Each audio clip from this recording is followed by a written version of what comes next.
غلط نظریہ۔ جھوٹے اساتذہ کا سامنا کرتے وقت ہمیں اس بارے میں معلوم ہونا چاہیے کہ ان کے نظریے کو کون سی بات غلط بناتی ہے۔ میرے عزیزوں، میں ذکریہ امیر ہوں۔ جب پولس رسول تیموتھیوس کو لکھ رہا تھا تو اس سے پہلے کہ وہ بالخصوص غلط نظریے کے بارے میں بات کرتا، وہ تیموتھیوس سے کہتا ہے، اس لیے میں تمہیں لکھ رہا ہوں، لیکن پولس رسول کے تحریک دینے کے حوالے سے یہاں کچھ بہت اہم ہے۔ غور کریں کہ یہ کیا ہے۔ یہ پولس کی امید ہے۔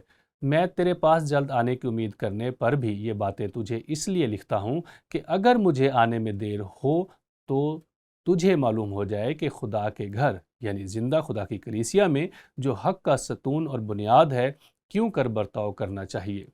تو میرے عزیزو، جب پولس نے کہا میں نے یہ باتیں تمہیں اس لیے لکھی ہیں تاکہ تم لوگوں کو بالغ ہونے میں مدد کر سکو، یہ اس وقت جوہر میں ہر اس چیز کا خلاصہ کرتا ہے جو ایک تیموتھیوس میں لکھی ہے، وہ سب کچھ جو اس نے، لیکن پولس نے کہا میں تیرے پاس جلد آنے کی امید کر رہا ہوں۔ تو میرے عزیزو، اب مجھے یقین ہے کہ یہ واقعی تیموتھیوس کے لیے ایک ناقابل یقین حوصلہ افزائی تھی، کیونکہ ان تمام مشکلات کے بارے میں سوچیں جو اسے درپیش تھی۔ پولس نے کہا میں ایک خط لکھ رہا ہوں، میں آنے کی امید کرتا ہوں، لیکن اگر میں نہ آ پاؤں، اگر مجھے آنے میں دیر لگے تو یہ چیزیں ہیں جو تجھے کرنی چاہیے، لیکن میں آنے والا ہوں۔ یہ بات تیموتھیوس کے لیے اتنی حوصلہ افزا کیوں ہوگی؟ یہ خط سننے والے لوگوں کے لیے حوصلہ افزا کیوں ہوگی؟ یاد رہے کہ پولس نے افسس میں 3 سال تک لوگوں میں خدمت کی تھی اور بہت سارے لوگ بت پرستی چھوڑ کر یسوع مسیح کے پاس آ گئے تھے۔ انہیں پولس رسول یاد ہوگا اور انہیں یہ بھی یاد ہوگا کہ جن 3 سالوں میں پولس رسول نے ان کے پاس تھا تو کیا ہوا تھا۔ وہ لوگ ابھی بھی زندہ ہوں گے۔ نسبتاً بات کی جائے تو بہت سارے سال نہیں گزرے تھے جب پولس وہاں تھا تو کیا ہوا۔ امید ہے کہ وہ بھولے نہیں ہوں گے۔ اس نے وہاں معجزات کیے تھے۔ اعمال باب 19 میں دیکھیے، اس وقت پولس افسس شہر میں تھا۔ خدا پولس کے ہاتھوں سے خاص معجزے دکھاتا تھا، یہاں تک کہ رومال اور پٹکے اس کے بدن سے چھو کر بیماروں پر ڈالے جاتے تھے اور ان کی بیماریاں دور ہو جاتی تھیں اور بری روحیں ان میں سے نکل جایا کرتی تھیں۔ کیا آپ کو لگتا ہے کہ وہ لوگ بھول گئے ہوں گے؟ کسی طرح بھی نہیں بھولے ہوں گے۔ چنانچہ جب پولس نے تیموتھیوس کو یہ لکھا کہ میں آنے والا ہوں تو یہ لوگ کہیں گے واہ، لیکن یہ تیموتھیوس کو اور زیادہ قابل اعتبار بھی بنائے گا کہ پولس رسول واپس آنے والا ہے، اور جب وہ یہاں تھا تو اس نے مجھے شفا دی، اس نے میری زندگی سے بدروحوں کو نکال دیا، لہٰذا یہ تیموتھیوس اور باقی لوگوں کے لیے ایک زبردست حوصلہ افزائی ہوگی۔ لیکن آپ دیکھتے ہیں کہ پولس آگے جو کہے گا اس کے لیے سٹیج بھی تیار کرتا ہے۔ اسے آیات 1 اور 2 میں دیکھیں، یہ شیطانی اثر سے متعلق ہے، لہٰذا یہ خط اس نے تیموتھیوس کو لکھا، لیکن روح صاف فرماتا ہے کہ آئندہ زمانوں میں بعض لوگ گمراہ کرنے والی روحوں اور شیاطین کی تعلیم کی طرف متوجہ ہو کر ایمان سے برگشتہ ہو جائیں گے۔ یہ ان جھوٹے آدمیوں کی ریاکاری کے باعث ہوگا جن کا دل داغا گیا ہے۔ افسس جادوگری کا مرکز تھا۔ یہ ان لوگوں میں تاثر کر گیا تھا جو جادو میں ڈوب رہے تھے، اور آپ کو یاد ہے افسس میں انجیل سنانے کے نتیجے میں کیا ہوا۔ آئیے دوبارہ اعمال 19 باب پر جاتے ہیں۔ ہم یہاں پڑھتے ہیں، جو ایمان لائے تھے ان میں سے بہتیروں نے آ کر اپنے اپنے کاموں کا اقرار اور اظہار کیا، اور بہت سے جادوگروں نے اپنی اپنی کتابیں اکٹھی کر کے سب لوگوں کے سامنے جلا دی۔ اور اس سے پہلے ایک اصول میں نے آپ کو افسس کے مرکزی سڑک دکھائی تھی۔ میں صرف وہ الاؤ دکھا سکتا ہوں جہاں وہ اپنی تمام شیطانی کتابیں لا رہے ہیں اور انہیں جلا رہے ہیں۔ میرا مطلب ہے یہ ایک بہت بڑا واقعہ تھا۔ چنانچہ جب ان کی قیمت کا حساب ہوا تو 50,000 روپے کی نکلی۔ اس طرح خداوند کا کلام زور پکڑ کر پھیلتا اور غالب ہوتا گیا۔ کچھ سال پہلے ایک بار میں نے حساب لگایا کہ وہ امریکی کرنسی میں کتنے بنتے ہیں، تو یہ جادوگروں کی کتابیں غالباً $5 ملین مالیت کی تھی۔ میرے خیال میں افراط زر کے ساتھ یہ بہت زیادہ ہے۔ آج ان کتابوں کی قیمت کا حساب لگایا جائے تو یہ بہت زیادہ ہوگا۔ اس سے آپ کو اس شہر میں بدروحوں کی آمد کا پتہ چلتا ہے اور کیسے لوگ اس میں سے نکل کر تبدیل ہوئے، اور اس سے ہمیں یہ سمجھنے میں بھی مدد ملتی ہے کہ جب پولس نے افسیوں کو لکھا تو انہوں نے اس کا خط یاد رکھا۔ خط کے آخر میں اس نے کیا کہا؟ غرض خداوند میں اور اس کی قدرت کے زور میں مضبوط بنو، خدا کے سب ہتھیار باندھ لو تاکہ ابلیس کے منصوبوں کے مقابلہ میں قائم رہ سکو، کیونکہ ہمیں خون اور گوشت سے کشتی نہیں کرنا ہے بلکہ حکومت والوں اور اختیار والوں اور اس دنیا کی تاریکی کے حاکموں اور شرارت کی ان روحانی فوجوں سے جو آسمانی مقاموں میں ہیں۔ اس واسطے تم خدا کے سب ہتھیار باندھ لو تاکہ برے دن میں مقابلہ کر سکو اور سب کاموں کو انجام دے کر قائم رہ سکو۔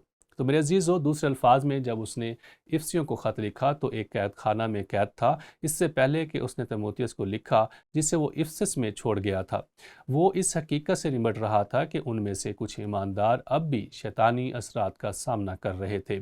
یہ ابھی ختم نہیں ہوا تھا، یہ پورے ملک میں تھا اور یہ ان کا طرز زندگی تھا، اور اس سے ہمیں یہ سمجھنے میں مدد ملتی ہے کہ پالوس اب تیموتھیوس کو کیوں لکھ رہا ہے اور جھوٹی تعلیم کے دو مخصوص شعبوں کی نشاندہی کرتا ہے جو شیطانی تھے اور وہ ابھی تک کلیسیا میں اثر کر رہے تھے۔ اور اس نے ایک تیموتھیوس باب 4 اور 3 آیت میں یہی کہا، یہ لوگ بیاہ کرنے سے منع کریں گے اور ان کھانوں سے پرہیز کرنے کا حکم دیں گے جنہیں خدا نے اس لیے پیدا کیا ہے کہ ایماندار اور حق کے پہچاننے والے انہیں شکر گزاری کے ساتھ کھائیں۔ تو میرے عزیزو، دوسرے الفاظ میں وہ یہ کہہ رہا ہے کہ اے تیموتھیوس، شادی اور جنسی شراکت خدا کی طرف سے تحفہ ہے، یہ خدا کی طرف سے تحفہ ہے، اور جب اسے خدا کے ارادے کے مطابق استعمال کیا جائے تو یہ اچھا ہے، یہ مناسب ہے۔ اور اس نے کہا کہ کھانا خدا کا تحفہ ہے اور کھانے سے پرہیز آپ کو روحانی نہیں بناتا۔ اور وہ کیا کہہ رہا ہے؟ شادی اور جنسی تعلقات سے پرہیز کرنا آپ کو روحانی نہیں بناتا۔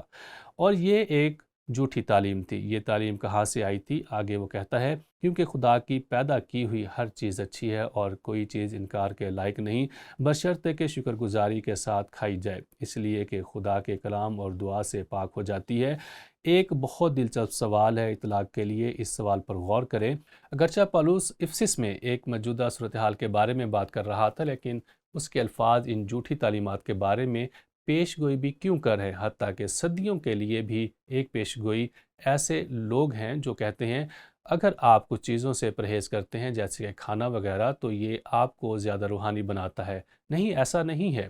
یہ اچھا ہے، یہ روحانیت کا ذریعہ نہیں ہے، یہاں تک کہ اگر یہ ہفتے میں ایک دن ہو جس میں آپ کو لگتا ہے کہ آپ زیادہ روحانی ہو جائیں گے، اب خداوند کے ساتھ وقت گزارنا اچھی بات ہو سکتی ہے، لیکن محض یہ روحانیت کا ذریعہ نہیں ہے۔ یہی بات وہ شادی کے بارے میں کہتا ہے، اور آج اس کی خلاف ورزی کیسے کی جاتی ہے، کلیسیا کی تاریخ میں اس کی خلاف ورزی کیسے ہوئی ہے۔ مذہبی تحریک اور مسیحیت کے اندر ایک تحریک چلی ہے جو بنیادی طور پر کہتی ہے کہ اگر آپ ایک مرد یا عورت ہوتے ہوئے ایک روحانی قائدانہ کردار رکھتے ہیں، تو اگر آپ پاک دامن رہنے کی منت مانتے ہیں تو یہ آپ کو ایک روحانی رہنما کے طور پر زیادہ روحانی بناتا ہے۔ اور آپ کلیسیائی تاریخ کو دیکھیں، اس کی کیا وجہ ہے۔ وہ جو خود کو روحانی رہنما کہتے ہیں ان میں ناقابل یقین جنسی بے حیائی نظر آتی ہے جسے دستاویزی شکل دی جا سکتی ہے۔ انہیں روحانی رہنماؤں کے دائرہ کار میں بچے پیدا ہوتے اور چھپائے جاتے رہے، جس سے مخالف جنس پرستی کے گناہ اور ہم جنس پرستی کے گناہ میں اضافہ ہوا۔ کلیسیائی قیادت کو پھیلانا یہ دستاویزات کی بات ہے، اور آج بھی پیڈوفیلیا، بچوں کی طرف جنسی رغبت، اس جھوٹی تعلیم کے بڑے نتائج میں سے ایک ہے کہ یہ آپ کو زیادہ روحانی بناتا ہے۔ اسی لیے پولس رسول نے کہا بغیر شادی شدہ رہنا اچھا ہے۔ در حقیقت کاش تم میرے جیسے ہو، لیکن جب آپ اسے ایک اصول کے طور پر لاگو کرتے ہیں تو آپ خدا کی مرضی کی خلاف ورزی کر رہے ہوتے ہیں۔ لیکن یہ تعلیم کہاں سے آتی ہے؟ یہ شیطان کی طرف سے ہے۔ یہ بری بات ہے اور یہ ہر قسم کے گناہوں کی طرف لے جاتی ہے جو خدا کی مرضی کی خلاف ورزی ہے۔ لہٰذا وہ افسس میں اس مسئلے سے نمٹ رہے تھے جو پہلے ہی افسس میں موجود تھا۔ لہٰذا یہاں غلط نظریہ کیا ہے؟ جھوٹے اساتذہ کا سامنا کرتے وقت ہمیں اس بارے میں معلوم ہونا چاہیے کہ ان کے نظریے کو کون سی بات غلط بناتی ہے، اور میں نے ہر ممکن طور پر اس اصول کے ساتھ مخصوص رہنے کی کوشش کی ہے۔ لیکن میں جو کچھ کہہ رہا ہوں یہ وہی ہے جو پولس نے جوہر میں کہا کہ یہ خدا کی مرضی نہیں ہے، یہ ایسی چیز ہے جو جھوٹی ہے، یہ خدا کی طرف سے نہیں ہے، یہ برائی سے ہے اور ہر قسم کے گناہوں کی طرف لے جاتا ہے۔ اس لیے ہمیں روحانیت کے لیے حقیقی مقاصد کو ذہن میں رکھنے کی ضرورت ہے، اور ہم ان اصولوں کو دیکھ چکے ہیں جو پولس نے 3 باب میں تیموتھیوس کو بتائے ان کے لیے جو ہم میں سے کلیسیا میں روحانی رہنما ہیں۔